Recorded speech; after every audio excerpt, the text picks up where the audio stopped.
Walaupun TPS Kuripan yang berdekatan dengan Pasar Kuripan Banjarmasin Tengah ini sudah resmi kada dioperasionalkan lagi, namun masih ada warga yang membuang ratik di tempat tersebut. Sehingga ratik yang menumpuk tersebut kada hanya mengganggu pengguna jalan lantaran sebagian ratiknya masuk ke badan jalan sehingga juga mengeluarkan bau.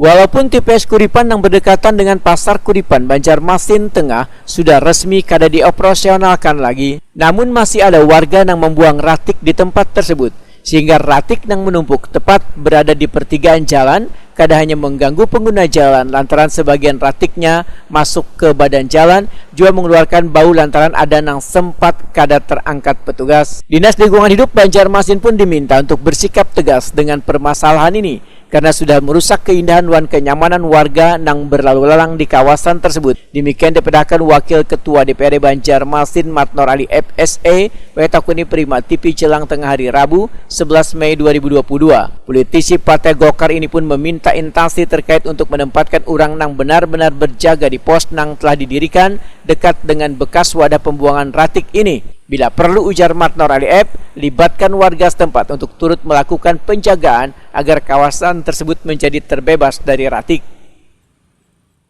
Bisa memanfaatkan dari orang setempat ya, untuk sama-sama kerjasama untuk menjaga masyarakat pelarangan untuk pembuangan sampah di sana. Sehingga kita bisa merasa bersyukur ya ketika kita bersihi kemarin di daerah kumuh sudah tidak ada lagi, yang kita normalisasi sungai sudah dibetulkan kiri sisi-sisinya sehingga kelihatan rapi.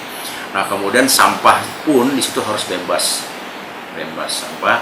Nah, kemudian supaya kerjasama dengan masyarakat, mereka yang mungkin yang lebih tahu untuk cara seperti apa, untuk memberikan himbauan kepada masyarakat supaya masyarakat situ jangan sampai membuang sampah di tempat yang lama. Kan bisa alternatifnya. Ya kalau memang tidak bisa, kita memanfaatkan sama dengan Satpol PP maupun dari dinas LH sendiri ya. Bisa dimanfaatkan dengan masyarakat setempat. Matnor Ali F menyatakan penegakan aturan sesuai dengan Perda harus dilakukan mulai dari pemberian sanksi denda hingga kurungan bila masih ada yang melanggar atau membuang ratik di TPS yang telah ditutup ini, supaya bisa memberikan efek jera atau peringatan bagi warga yang lain agar kada lagi membuang ratik secara sembarangan. Ditegaskannya aturan tersebut, ujar Matnor Ali F, untuk memberikan kesadaran bagi warga agar bersama-sama menjaga kebersihan kota 1000 sungai ini. Tapi kalau kita tegas, pemerintah kota tegas, payung hukumnya ada, lakukan dengan cara yang saya katakan tadi, kerjasama dengan Satpol PP.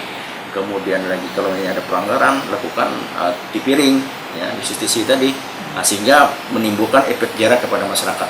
Kalau saya rasa masyarakat satu orang aja kena tipiring, dia akan cerita, wah aku ditindak oleh ini, kemana diberi sanksi ini, apa segala macam. Sehingga dengan sendirinya yang lain juga akan menjadi barometer, mereka tidak akan membuang lagi ke sana. Itu saya rasa perlu ketegasan juga. Sementara itu, sesuai Peraturan Daerah Nomor 21 Tahun 2011 tentang pengelolaan persampahan, kebersihan dan pertamanan, sanksi tegas bagi pelanggar dikenakan tindak pidana ringan 3 bulan kurungan penjara atau denda 5 juta rupiah.